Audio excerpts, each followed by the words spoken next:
मिट्टी खाने लगे भगवान श्री कृष्ण। मैया ने बोला, च्योरे लाला तैने माटी खाई है? कन्हैया बोले, ना मैया मैंने माटी ना खाई। चल मुखड़ो खोल। कन्हैया कह रहे हैं, ना हम भक्षितवानम्ब सर्वे मिथ्या विशंसिनः। माँ, ये सब बेकार की बातें कर रहे हैं, मैंने कोई मिट्टी नहीं खाई। मैया बोली, तो नहीं खाई तो मुंह खोल आ। जब कन्हैया ने मुंह खोला तो इतने से मुख में पूरा ब्रह्मांड नजर आ गया। उस दिन 84 कोष की परिक्रमा हम लोगों ने ब्रह्मांड घाट का दर्शन किया था ना, वो वही घाट था जहां भगवान ने अपना मुंह खोला था, उसी का नाम पड़ गया ब्रह्मांड घाट। इतने से मुंह में संसार को दिखाया। मानो भगवान कहना चाहते हैं कि मुझे साधारण समझने की भूल मत करना। मैं आपके बीच में साधारण सा हूं, दिख रहा हूं, बट मैं साधारण होकर भी असाधारण हूं। विप्रधेनु सुर संतहित लीन मनुज अवतार। मैं सेवा के लिए अवतार लिया हूं। एक व्यक्ति कुएं में गिर गया, दूसरा व्यक्ति कुएं में उतर गया, तो गिरने वाले को बचाने के लिए उतरा। तो गिरना अलग था, उतरना अलग था। हम लोग गिरे हुए प्राणी हैं और हम गिरे हुए प्राणी को बचाने के लिए भगवान उतरते हैं, अवतरित होते हैं, अवतार लेते हैं। विप्रधेनु सुर संतहित लीन मनुज अवतार। निज इच्छा निर्मित तन श्री माया गुण गोपाल। बोलिए भक्तवत्सल भगवान। भक्तों, भगवान श्री कृष्ण को ये लीला इसलिए करनी पड़ी ताकि आप उन्हें, वो आपके बीच में रहते हैं, आप उन्हें साधारण ना समझ लें।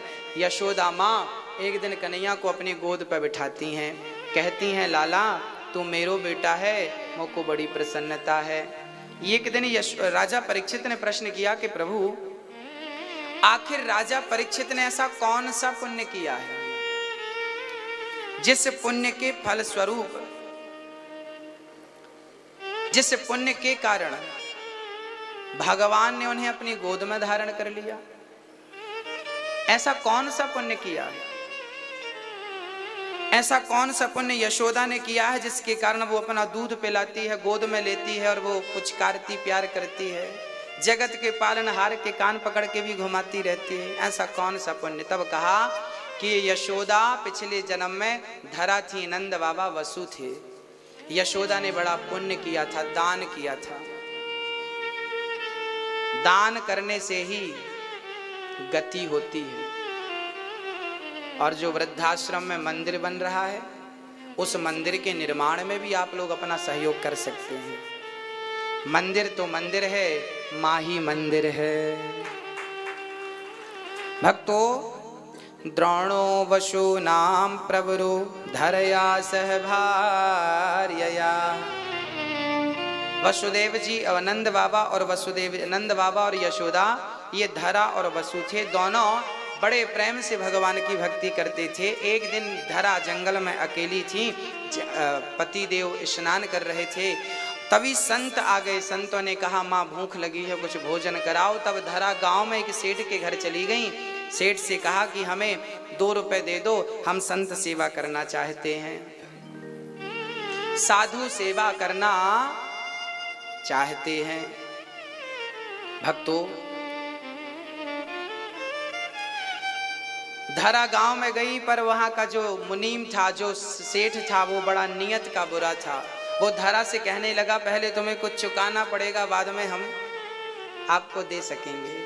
क्या दे दें? तब धरा की नियत, धरा पर नियत बिगड़ गई सेठ की। कहा, धरा तुम अपने स्तन हमें दे दो, तुम बड़ी सुंदर हो। तब धरा ने अपने दोनों स्तनों को काट करके और सेठ के हाथ में दे दिया। 2 रुपए लेकर के बाजार गई, सामग्री खरीदी और 2 रुपए के सामग्री से संतों को बढ़िया खीर पूड़ी हलवा खिलाया। संतों ने देखा देवी आपके शरीर से रक्त बह रहा है, क्यों? तब संतों ने कहा देवी कारण बताओ।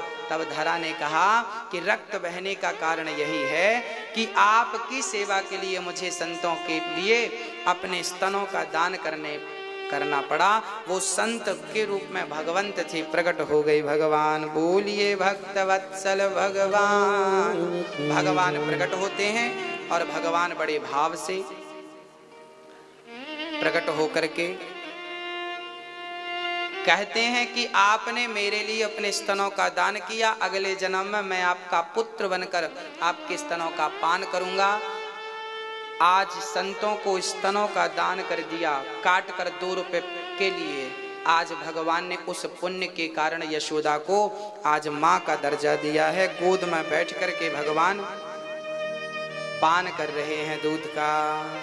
एक दिन भगवान श्री कृष्ण को माँ यशोदा ने दही मंथन कर रही थी। एकदा गृहदासीसु यशोदानंद गेहिनी कर्मांतर्नियुक्तासु निर्ममंथ स्वयं दधे।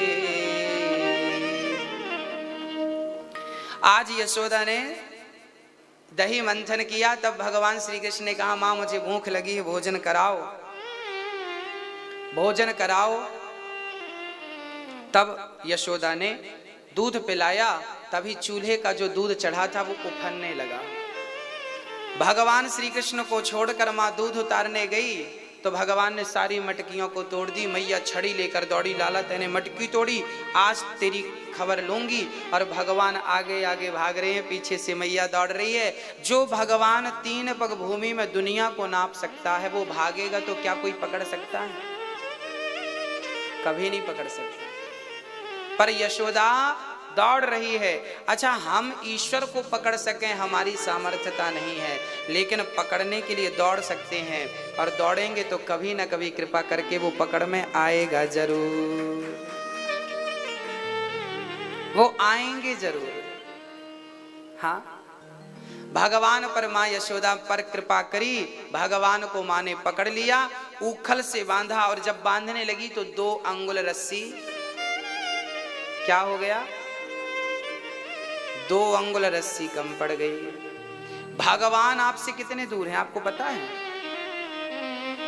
भगवान हमसे इतने ही दूर हैं जितनी दूर हमारी आंखों का काजल है। आपकी आंखों का काजल क्या आप बिना दर्पण के सहारे देख सकते हैं? मैया जी, ओ मैया, क्या बिना दर्पण के आप अपनी आंखों का काजल देख सकते हो? हाँ या ना? ना। आंखों का काजल भी तो आप देख नहीं सकते, तो ईश्वर को क्या देखोगे? आंखों का काजल देखने के लिए दर्पण का सहारा चाहिए, ऐसे ईश्वर को देखने के लिए भक्ति का आश्रय चाहिए। बिना भक्ति के दर्पण से वो नजर। माँ यशोदा ने बांध दिया अहंता और ममता, अहंकार और मोह। जब तक इन 2 चीजों का परित्याग नहीं करते आप, अहंकार और मोह का, तब तक ईश्वर मिलना बड़ा मुश्किल है। ईश्वर को पाने के लिए क्या छोड़ना पड़ेगा? अहंकार। मैं अरु मोर तोर तै माया, जय वस कीनी जीवन काया। मैं और मेरा, मैं कुछ हूं ये भूल जाइए, मेरा कुछ है ये भी भूल जाइए। मैं कुछ नहीं हूं और मेरे केवल गोपाल हैं, ये याद रखिए। कभी कभी हमें लगता है कि ये काम हम कर रहे हैं। क्या लगता है? ये काम हम करना ना।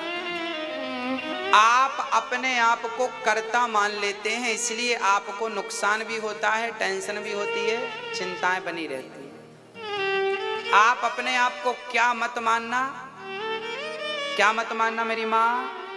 मैया, ओ मैया, क्या मत मानना? कर्ता। कर्ता कौन है?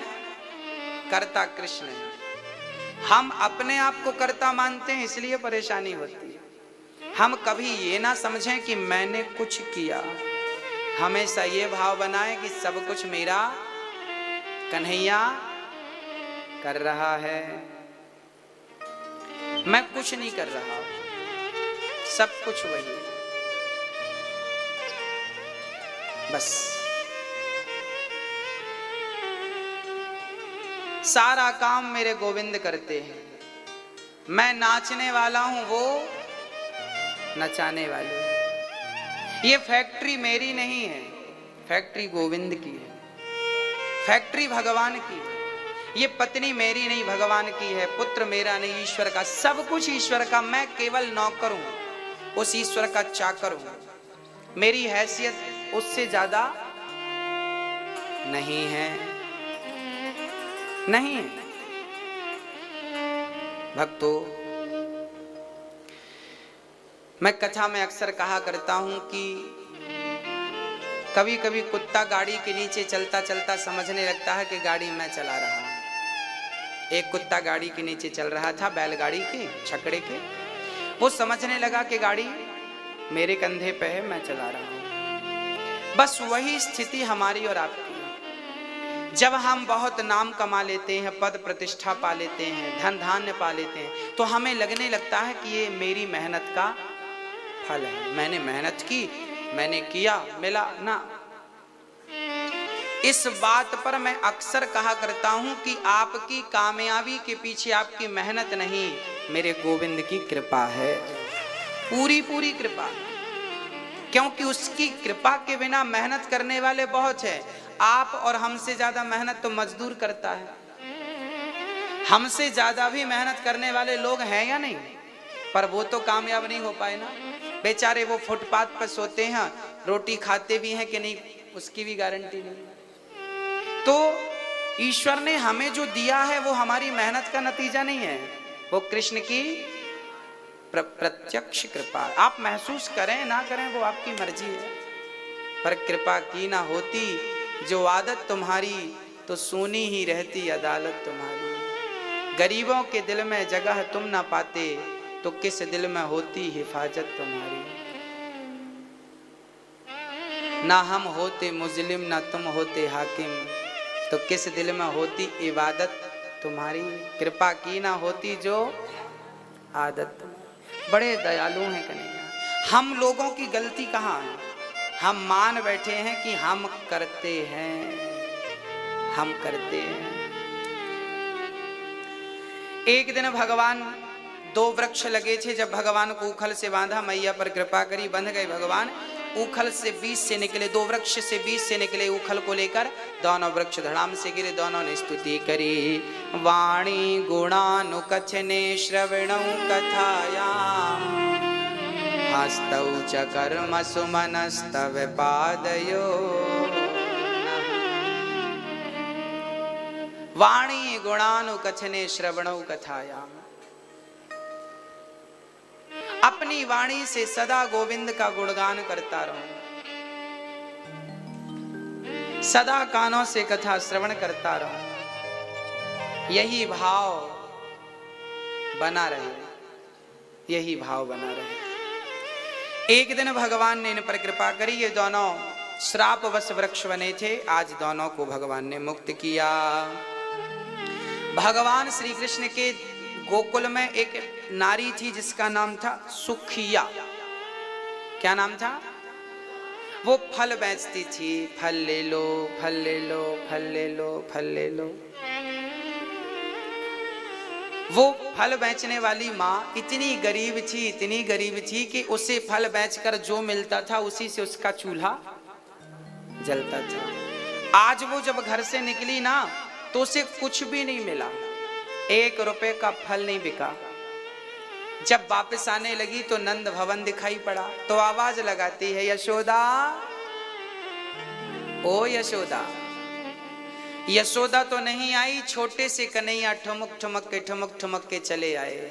ठुमक चलत कृष्ण चंद्र बाजत पैजनिया। चल रहे हैं मेरे कृष्ण, पाँव में पायल बंधी, कमल में करधन बंधी, और हाथ में सुंदर सा, कान में कुंडल, सुंदर से घुंघराले बाल, छोटा सा मुंह, सुंदर सी मुस्कान। जब सुखिया ने देखा ना, तो उसका मन बड़ा प्रसन्न हुआ।